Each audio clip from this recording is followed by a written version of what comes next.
সুপ্রিয় দর্শক মন্ডলী, আসসালামু আলাইকুম। আমি Mohammad Belayet Hossain, advocate, Bangladesh supreme court, member Dhaka জজ কোর্ট, মাদারীপুর জজ court and Dhaka Texas bar association. Viewers, আজকে লিগ্যাল নলেজের ধারাবাহিক আলোচনায় দুর্দান্ত একটি টপিক নিয়ে হাজির হয়েছি। ফৌজদারি কার্যবিধিতে গ্রেপ্তার, তদন্ত, জামিন ও বিচার প্রক্রিয়ায় যুগান্তকারী সংশোধনী। ভিউয়ার্স, বাংলাদেশের ফৌজদারি কার্যবিধি 1898 এ বড় ধরনের সংশোধন এনেছে অন্তর্বর্তী সরকার। ডিজিটাল মাধ্যমে অর্থাৎ মোবাইল ফোন কল ও খুদে বার্তায় SMS সমনজারি, মিথ্যা ও হয়রানিমূলক মামলা রোধে আবশ্যিক শাস্তিমূলক ব্যবস্থা এবং বিচার প্রার্থী এবং আসামিদের সুরক্ষায় নতুন ধারা যুক্ত করা হয়েছে।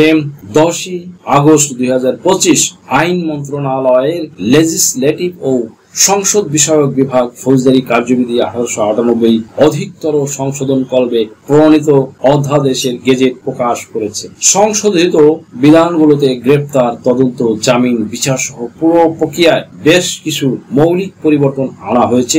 বিচার প্রার্থী এবং আসামিদের সুরক্ষায় নতুন ধারা যুক্ত করা হয়েছে। পরিবর্তন এসেছে ম্যাজিস্ট্রেটদের ক্ষমতা পুলিশের রিমান্ডে নেওয়া, অন্য মামলায় গ্রেপ্তার দেখানো, মামলার হাজিরা ও সাক্ষীর নিরাপত্তার ব্যবস্থাতেও। এছাড়া যে কোনো স্থানে সংক্ষিপ্ত বিচার আদালত পরিচালনার বিধানও রাখা হয়েছে। সুপ্রিয় দর্শক মন্ডলী, গ্রেপ্তার প্রক্রিয়ায় স্বচ্ছতা ও বাধ্যতামূলক যে নিয়ম সেগুলো নিয়ে এখন আলোচনা করব। গ্রেপ্তারকারী কর্মকর্তাকে নিজের পরিচয় জানাতে হবে এবং চাইলে পরিচয়পত্র দেখাতে হবে। গ্রেপ্তারকারীর নাম স্পষ্টভাবে দেখা যায় এভাবে ধারণ করতে হবে। গ্রেপ্তারের সময় উপস্থিত ব্যক্তিদের পরিচয় জানাতে হবে। বাসার বাইরে থেকে কাউকে গ্রেপ্তার করলে 12 ঘন্টার মধ্যে পরিবারের সদস্য, আত্মীয়, মনোনীত বন্ধুকে সময়, স্থান ও কোথায় রাখা হয়েছে তা জানাতে হবে। গ্রেপ্তারের কারণ লিখিতভাবে নথিবদ্ধ করতে হবে। সংশ্লিষ্ট থানায় জেনারেল ডায়েরি অর্থাৎ জিডিতে সঙ্গে সঙ্গে রেকর্ড করতে হবে। থানার বাইরে থেকে গ্রেপ্তার হলে মেমোরেন্ডামের কপি স্থানীয় থানায় ওসিকে দিতে হবে। প্রতিটি থানায় ও জেলা, মহানগর, সদর দপ্তরে গ্রেপ্তারকৃতদের নাম, ঠিকানা, অপরাধের ধরন দৃশ্যমান ভাবে সর্বোত্তম হলে ডিজিটাল মাধ্যমে প্রদর্শন করতে হবে।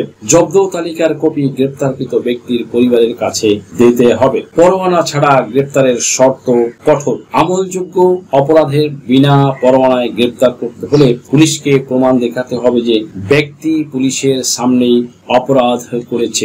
যদি মামলা তদন্তাধীন থাকে তাহলে যুক্তিসঙ্গত সন্দেহের কারণ থাকতে হবে। 54 ধারা শুধুমাত্র প্রতিরোধমূলক আটক হিসেবে ব্যবহার করা যাবে না। বিনা পরোয়ানায় গ্রেপ্তারের ক্ষেত্রে কারণ জানানো বাধ্যতামূলক। গ্রেপ্তার ও রিমান্ডের সময়সীমা। ম্যাজিস্ট্রেট সর্বোচ্চ 15 দিনের হেফাজতের অনুমতি দিতে পারবেন। এর বেশি সময় কেবল বিচারিক হেফাজত। আপনার কি নাম ও বয়স সংশোধনের জন্য হলফনামা প্রয়োজন? এনআইডি সার্টিফিকেট, পাসপোর্ট, জন্ম নিবন্ধন, দলিলের ভুল সংশোধনের হলফনামা, ধর্ম পরিবর্তনের জন্য হলফনামা, তালাক প্রত্যাহারের জন্য হলফনামা, যৌথ বিবাহের হলফনামা, রেজিস্ট্রি সহ কোর্ট ম্যারেজ। এছাড়া অন্য সকল ধরনের হলফনামা কিংবা এফিডেভিট নিতে আজই ডায়াল করুন 01724583880 নম্বরে। দেওয়া যাবে। হেফাজতের মেয়াদ শেষ হলে দ্রুত ম্যাজিস্ট্রেটের সামনে হাজির করতে হবে। নির্যাতনের অভিযোগ পেলে সরকারি হাসপাতালে মেডিকেল পরীক্ষা বাধ্যতামূলক। প্রমাণ পেলে আইনানুগ ব্যবস্থা নেওয়া হবে। অন্য মামলায় গ্রেপ্তার দেখানোর নতুন শর্ত। ম্যাজিস্ট্রেটের সামনে হাজির করা, মামলার ডায়েরির কপি প্রদান, বক্তব্য দেওয়ার সুযোগ, আবেদন যথাযথ হতে হবে। বেআইনি আটকের প্রমাণ পেলে কর্মকর্তাদের বিরুদ্ধে ব্যবস্থা নেওয়া হবে। তদন্ত প্রক্রিয়ায় সময়সীমা ও জবাবদিহি। অপরাধের তথ্য পাওয়ার 60 কর্মদিবসের মধ্যে তদন্ত শেষ করতে হবে। সময় মতো শেষ না হলে কারণ লিখে ম্যাজিস্ট্রেটের কাছে সময় বাড়ানোর আবেদন করতে হবে। বিলম্বের জন্য শাস্তিমূলক ব্যবস্থা নেওয়া সম্ভব হবে। অন্তর্বর্তী প্রতিবেদনের প্রমাণের অভাব থাকলে আসামিকে অব্যাহতি দেওয়া যেতে পারে। নতুন প্রমাণ পেলে পূর্বে অব্যাহতি পাওয়া আসামিকে পুনরায় অভিযুক্ত করা যাবে। নালিশি বা সিআর মামলার খারিজের নিয়ম। এখন থেকে বাদীর অনুপস্থিতির কারণে সব সিআর মামলা খারিজ হবে। আগে শুধু সমন দেওয়া মামলাগুলো খারিজ করা যাবে। মিথ্যা ও হয়রানিমূলক মামলা রোধে বাধ্যতামূলক শাস্তি। আগে শাস্তিমূলক ব্যবস্থা বিচারকের ইচ্ছাধীন ছিল, এখন তা বাধ্যতামূলক। সামারি ট্রায়ালে পরিবর্তন। চুরি, আত্মসাৎ ইত্যাদি অপরাধে আর্থিক সীমা 10,000 টাকা থেকে বাড়িয়ে 5 লাখ টাকা করা হয়েছে। এক বৈঠকে চার্জ গঠন থেকে রায় পর্যন্ত কার্যক্রম সম্পন্ন করা যাবে। যে কোনো স্থানে সংক্ষিপ্ত বিচার আদালত পরিচালনা সম্ভব। ম্যাজিস্ট্রেটরা মোবাইল কোর্টের বিকল্প হিসেবে ভ্রাম্যমাণ সামারি ট্রায়াল করতে পারবেন। পলাতক আসামির বিচার দ্রুততর। ক্রোকি ও হুলিয়া পরোয়ানার আবশ্যকতা থাকবে না। বিজ্ঞপ্তি বহুল প্রচলিত একটি বাংলা পত্রিকা ও ওয়েবসাইটে প্রকাশ করতে হবে, আগে 2 পত্রিকা লাগত।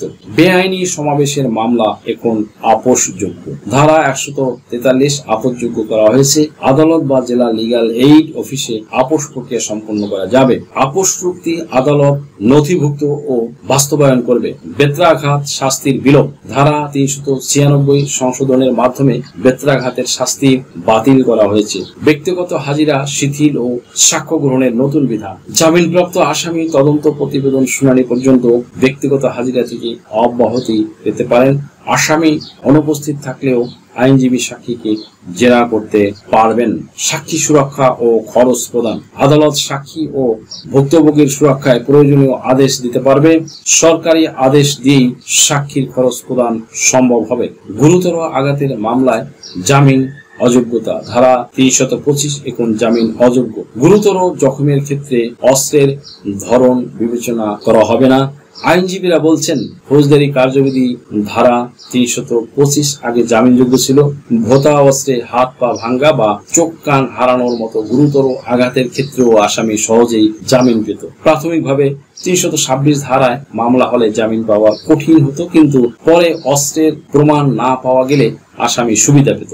নতুন সংশোধনীতে ধারা 325-কে জামিন অযোগ্য করা হয়েছে। ফলে গুরুতর জখমের ক্ষেত্রে কি অস্ত্র ব্যবহার হয়েছিল জামিনের ক্ষেত্রে আর তা বিবেচ্য হবে না। সুপ্রিয় দর্শক মন্ডলী, আশা করি ভিডিওটি থেকে আপনারা সামান্যতম হলেও উপকৃত হয়েছেন। যদি ভিডিওটি আপনাদের সামান্যতম উপকার আসে তাহলে রিকোয়েস্ট করব চ্যানেলটি লাইক, শেয়ার, কমেন্টস এবং সাবস্ক্রাইব করে পাশে থাকা বেল বাটনটি প্রেস করে দিন, যাতে পরবর্তী ভিডিওর নোটিফিকেশনটি খুব সহজেই পেয়ে যান। সো আজকের মধ্যে এখানে শেষ করছি। দেখা হবে অন্য কোনো দিন, অন্য কোনো ভিডিওতে, অন্য কোনো আইনি কন্টেন্ট নিয়ে। সেই পর্যন্ত সকলে ভালো থাকুন, সুস্থ থাকুন, নিরাপদে থাকুন। আবারও সবাইকে ধন্যবাদ জানিয়ে এখানে শেষ করছি। আল্লাহ হাফেজ। দেশ ও বিদেশ থেকে যে কোনো ধরনের হলফনামা, এফিডেভিট নিতে চান, কাবিননামা, নিকানামা যে কোনো ভাষায় অনুবাদ করে বিভিন্ন মন্ত্রণালয়, ইসলামিক ফাউন্ডেশন থেকে সত্যায়িত করে নিতে চান, শিক্ষা সনদ বা অন্য যে কোনো ধরনের ডকুমেন্ট শিক্ষা বোর্ড, শিক্ষা মন্ত্রণালয় থেকে সত্যায়িত করে নিতে চান, ধর্ম পরিবর্তন করে কোর্ট ম্যারেজ করতে চান, কুরিয়ার, ইমেইল, হোয়াটসঅ্যাপ, ইমো, মেসেঞ্জারিতে ডেলিভারি নিতে পারবেন। তাছাড়া সরাসরি এসেও নিতে পারবেন। Mobile number 01724583880